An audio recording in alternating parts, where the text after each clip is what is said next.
Ketemu lagi di podcastnya FKISG Jabar. Selamat bahagia, selamat sukses untuk sahabat-sahabat ISG dan Satria 165.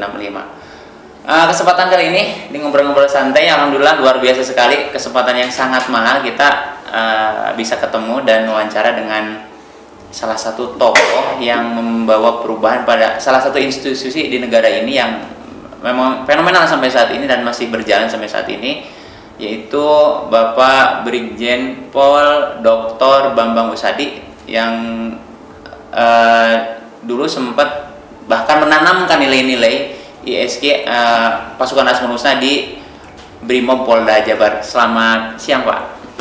Selamat siang para Sahabat-sahabat ISG ya? sahabat SG ya. Sahabat ISG ya. Sehat, Pak? Sehat. Alhamdulillah. Terima kasih waktunya, Pak. Luar biasa.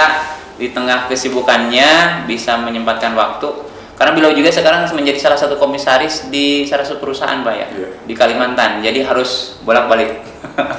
Luar biasa. Ini Pak, kita awali kisahnya nih. Kalau bicara kisah Bapak pasti banyak sekali di kepolisian gitu kan. Saya ingin coba mengulik bagaimana perkenalan Bapak dengan ISG itu sejak kapan sih, Pak?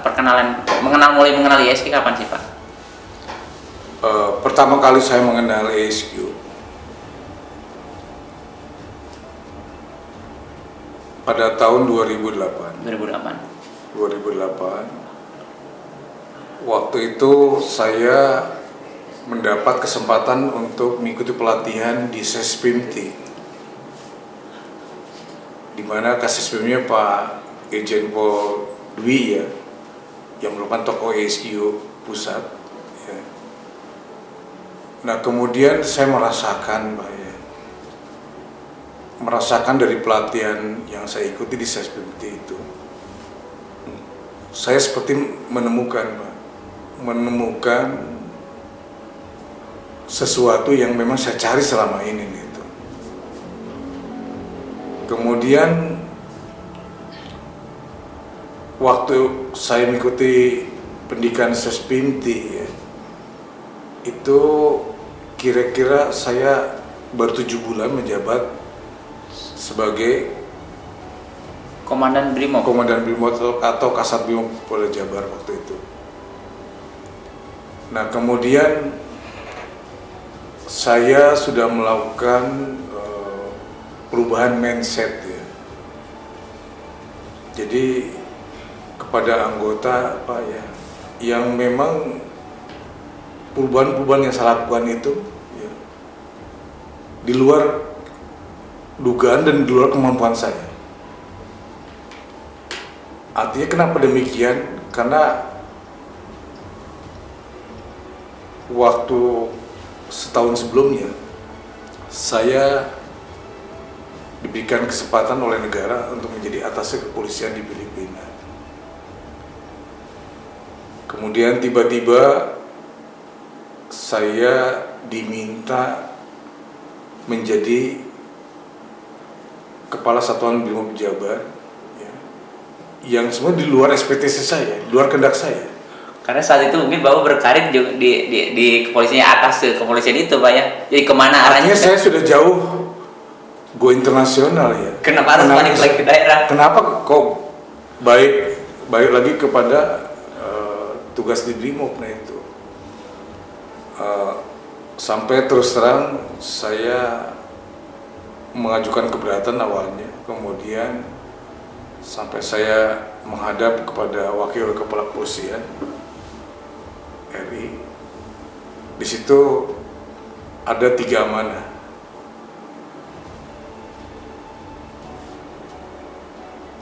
Bahwa kepolisian negara menunjuk Anda menjadi Kasat Brimob, ada pertimbangan. Ada 3 pertimbangan. Pertama, ya, hindari tawuran anggota. Yang kedua, perbaiki moral anggota.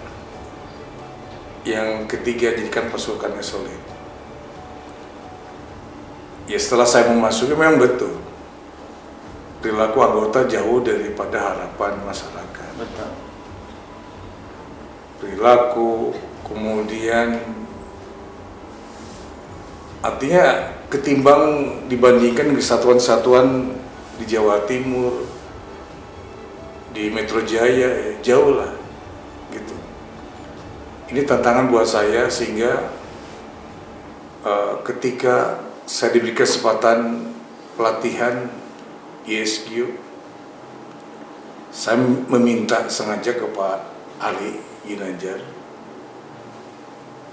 untuk diberikan pelatihan khusus Untuk anggota BRIMO ya, semua anggota BRIMO di Polda Jabar ini. ya. Yang saat itu kurang lebih 2.000 orang katanya Pak. Ya, 2.000 orang.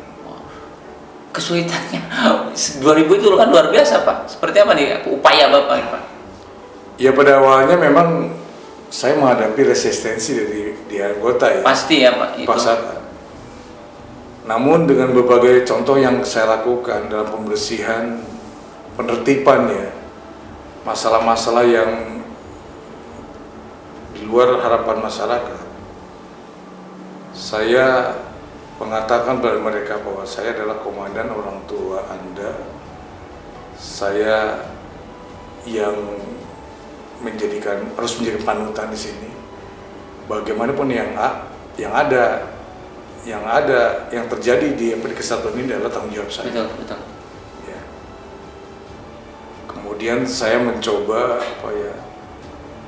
melakukan pelatihan untuk gelombang pertama di Jalan Banda waktu itu. Kemudian ya dengan ekstra pengawasan saya, kemudian anggota yang betul-betul bisa merasakan hasilnya. Hanya masuk ke gelombang kedua, ketiga, keempat, kelima.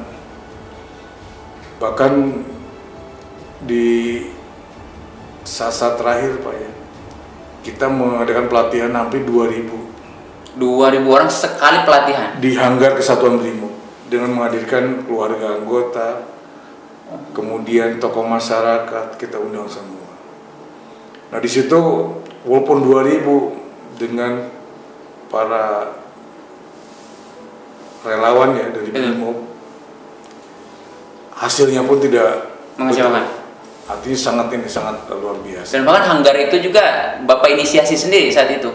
Betul, hanggar itu memang sengaja ya Dibangun untuk memang pelaksanaan kegiatan seperti itu. Saya mencoba membangun fisik, psikis, sampai menjadikan pasukan yang solidnya itu.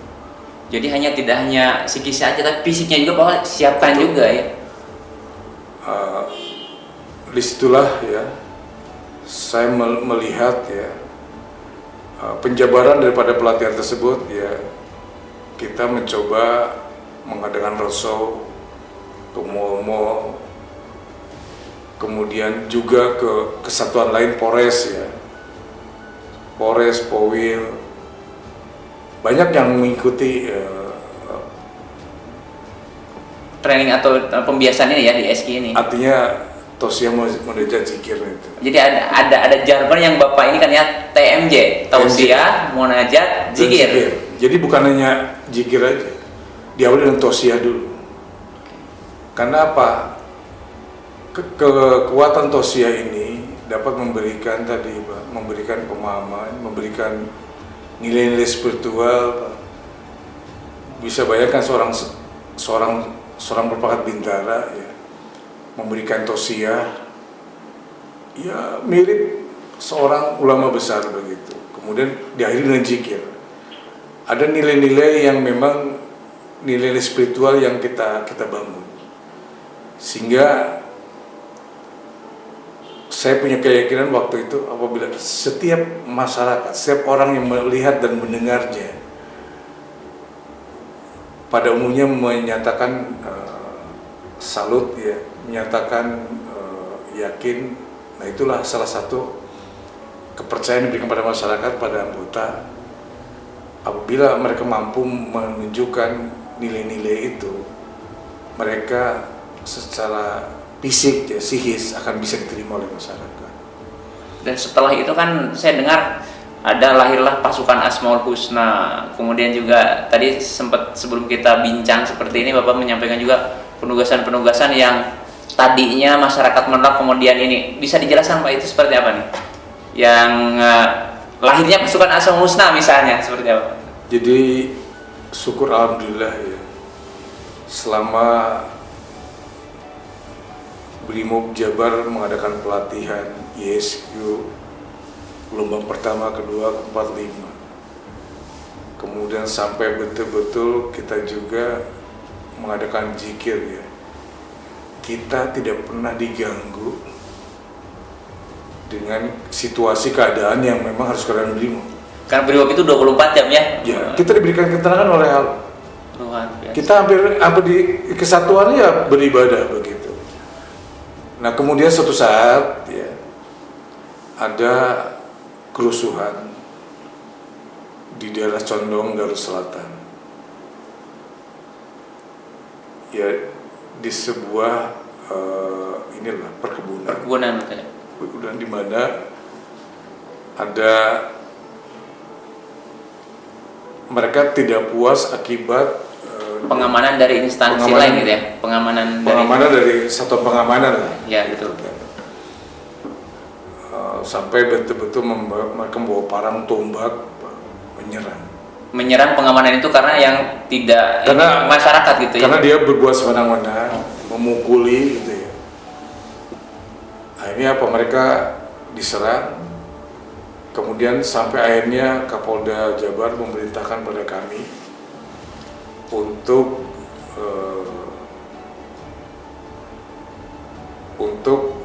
membackup di daerah Condong tersebut. Nah, pada awalnya kami datang, dilemparin, dicaci maki itu. Ya mereka menganggap nggak ada bedanya lah dengan yang sebelumnya gitu ya. Sebelumnya. Bahkan mungkin mereka takutkan lebih parah lagi gitu. Iya. Kemudian anggota yang sudah di pasukan Asmaul Husna yang sudah dilatih ini ya, memberikan pemahaman kepada mereka. Kemudian kita lawan dengan zikir gitu. Karena mereka nggak bersenjata, senjata ada di kendaraan. Jadi Bapak juga menyiapkan pasukan itu tidak membawa senjata? Tidak. Mereka ketika berhadapan membuat barikade kepada masyarakat yang membawa tombak, parang ya, kita nggak bersenjata. Ada ketakutan Pak? Kan anggota kan dalam situasi bahaya seperti itu Pak. Ya kenapa takut? Ya anggota kan langsung memimpin zikir, langsung berzikir, kemudian memohon pada Allah ya. Kemudian akhirnya apa, mereka yang keras dan panas ya juga luluh juga. Akhirnya luluh juga. Kemudian ya seperti biasanya waktunya sholat ya mereka berbondong-bondong ke masjid terdekat, bergabung sama masyarakat, kemudian sholat dan zikir bersama. Kemudian setelah itu membersihkan masjid, membersihkan kerja bakti ya. Kemudian mencoba menginventarisir keluarga-keluarga yang sakit, kita obatin. Karena juga Bapak membawa para medis dari sini juga ya, dengan pasukan itu Pak. Pasukan itu ada para medisnya gitu. Ya obat, ya kasih obat ini. Kemudian kita memberikan santunan juga, beras, sembako ya. Akhirnya apa? Mereka menyatu. Dalam beberapa hari sudah bisa menyatu, sudah bisa dengan masyarakat, sampai pada akhirnya setelah 3 bulan, yang awalnya mereka menolak untuk digantikan. Bayangin, 150 orang mereka menolak untuk digantikan. Saya sampaikan pada mereka, Bapak Ibu sekalian, anggota ini anggota-anggota terbaik, anggota yang sudah dilatih, anggota yang memang peduli dengan masyarakat, peduli dengan ini semua. Mudah-mudahan memberikan barokah pada Bapak Ibu sekalian. Namun mereka punya keluarga, punya istri yang memang harus diganti. Kami akan menggantikan dengan pasukan yang sama baiknya begitu. Di luar dugaan, karena sudah betul-betul menyatu, anggota diberikan kambing, ayam, dan oleh-oleh Ya oleh-oleh yang lainnya pokoknya. Gitu. Yang waktu itu pasti bawa semua, bawa Itulah. ini gitu ya. Itulah salah satu kalau sudah menyatu dengan masyarakat, yang tadinya lawan menjadi Kawan. Bahkan lebih dari kawan. Udah Betul. dikasih segala gitu. Betul, udah melampaui ini sebagai keluarga. Itu apa 2.000 orang anggota BRIMOB itu dalam waktu berapa lama sih Pak? Ditrainingkan ISG Pak? Iya tadi Kan sampai 6 gelombang. 6 gelombang itu dalam waktu 1 tahun nggak sampai? tidak sampai, ya kurun 4 bulan. Masalahnya kan biaya pendidikan itu tidak semudah itu Pak. Pasti kan training itu membutuhkan biaya. Dari mana Pak itu biayanya? Modal sendiri? Ya kita dengan dasar niat yang baik, keinginan yang baik, keinginan yang luhur, kita semua diberikan modal. Karena ya dibantu oleh seorang pengusaha Pak Joni Rusadi ya, dengan CSR-nya.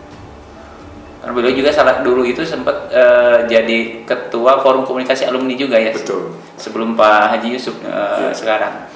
Kemudian Ya Pak lanjut Pak. ada juga ketika saya rapat di Garut dengan Dede Yusuf ya. Dede Yusuf. Saya tiba-tiba ditelepon oleh Kapolda agar Anda segera memimpin pasukan di Bandung Barat, akan diserbu oleh masyarakat. Gitu. Ternyata apa? Saya tiba di sana, kemudian pasukan juga datang ke Bandung Barat. Itu pagar Kabupaten Bandung Barat udah mau runtuh. Ini diamuk sama massa. Diamuk oleh massa. Kemudian saya mencoba menghimbau